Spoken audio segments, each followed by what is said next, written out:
The last emergency call I took. I'm Nina Rodriguez. I'm a police officer. Have been for a good 7 years. In my time in the force, I have seen some pretty fucked up shit, to say the least. Crazed druggies, abusive parents, and even a few calls for help from the suicides. But none of those could ever hope to compare to an emergency call I taken last month.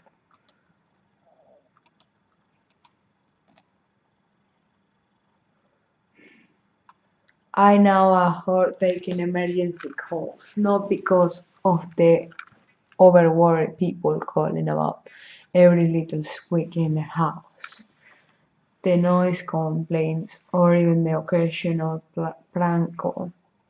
So those could get pretty annoying. No, the worst thing about taking an emergency call is knowing that I had to sit on the other side of the phone call, and no matter how much I hoped or how fast a squad car could get there, had absolutely no power over the situation. The following is unfortunately this situation. The day was like any other day, monotonous and its predictability.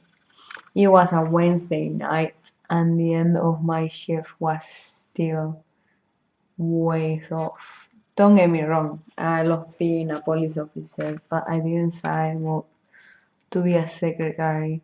I signed and flipped through the files on my desk, absent-mindedly scanning through the different reports from earlier that day. There was nothing of dire importance. No hit and runs, robberies, or violence. Life in the country didn't require as much police attention as, say, many of the major cities. My phone rang on the corner of my desk, waking me from my thoughts. 911, was your emergency? I said in a monochrome tone. Please, I need your help, a small feminine voice answered. I leaned forward. Yes, it was emergency, Mom, I repeated, preparing my pen and pad. There's someone outside my house. He's just standing there, she answered, sounding frightened. This was not entirely an unusual situation. There have been several different cases filed for crazy stalkers. Now, stay calm. Everything's going to be alright, I said in my most convincing and gentle voice. I then continued with the standard questions. And how long has it been there, Mom? I don't know. I just looked out the window a while ago. It was just standing there. She used to appear there a little while after it got dark. That was about an hour ago, and he hasn't moved an inch or ever stopped looking at me. I stopped writing. This was getting a little strange. A person just standing in one place, never moving or even looking away. Whoever this was, I had a feeling that they could be very dangerous. Oh, ma'am, we'll send an officer. What's your name and street address? Elizabeth Travel, 1465 Wellington Road. With a whom I wrote down the address and gave it to the office to an officer on standby, and he went on his way there. Oh, ma'am, we are sending a cruiser now. I could hear an audible sigh of relief. In the meantime, I began. Can you try to describe the man to me? Do you know him? I asked, identifying the verb and making sure she was safe were the most important things at the time. Well, I definitely don't know him or anyone with a body type. He's tall, very tall, pale and skinny, almost emaciated looking, and he's naked, I think. But I think he's too far to tell. Or can you see his face? Describe it for me. No, it's too dark to see his face, and I don't know how to describe it, but I know he's definitely looking at me. Has been the whole time he's been here. Are all your doors locked? I asked. I think my back door's still unlocked. I'll go lock it real quick. Okay, stay on the line. I hear her walk around and the familiar resonant click of a deadbolt lock could be here. Okay, I'm back now. Everyone's locked and he's trailed off. What is it, Mom? I asked. Mom? I grew more and more uncomfortable in the silence. The quiet seemed to last forever until she spoke again in a more hushed tone than before. He's closer now. Before he was just at the edge of my woods, tens of yards away, but now she's only half that. It's important that you can stay calm. Now, can you see any of his features now that he's closer? Yeah, it's weird. He is naked, but I cannot see any genitals or hair or, well, any defining features.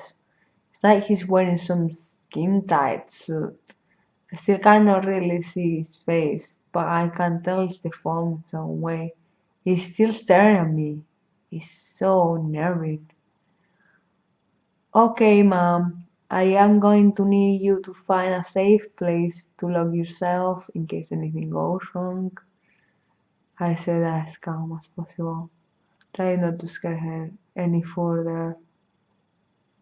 Yeah, okay, my bedroom door has a lock, and so does my path. She trailed off once more, and I could hear a small whimper. Mom, is everything alright? He's closer. Her voice was so quiet that if I was not listening so intently, I could have missed it. Mom, I asked again. He's so much closer. I just absentmindedly looked at my bathroom for a second, and then she cleared the almost 30 yards from where he was to the house. But at least now I can make out his.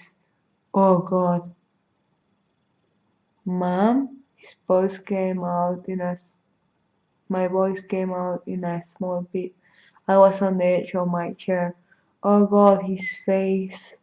I can see his face. He's pressed up against the window. It's awful. His eyes are so large, like black pool balls bulging out of his head. And he has this smile that goes from ear to ear, or where his ears should be. She let out a sob. I need to stop her from getting hysterical over whatever it was on the other side of the window. Mom, you are going to need to go to that safe place now, I said again in my commanding voice. No reply. Mom, Ma, I was interrupted. Help me! Her voice began through the speaker of the phone, and was soon followed by the sound of breaking glass. The phone clattered onto the floor with the clack of hollow plastic. She let out a loud shriek. She said various pleas, begging to be let go, but to no avail. Her screams trailed away, sounding more and more far off until I could not hear her anymore. Nothing but silence followed, and time seemed to slow to a crawl. I did not know how long I sat there waiting for something, anything. I also did not realize how tightly I was holding into the phone. Not until I heard the sirens of a police car and hung up. That was the squad car, and I had sent out not 50 minutes ago. Original author Cinderella.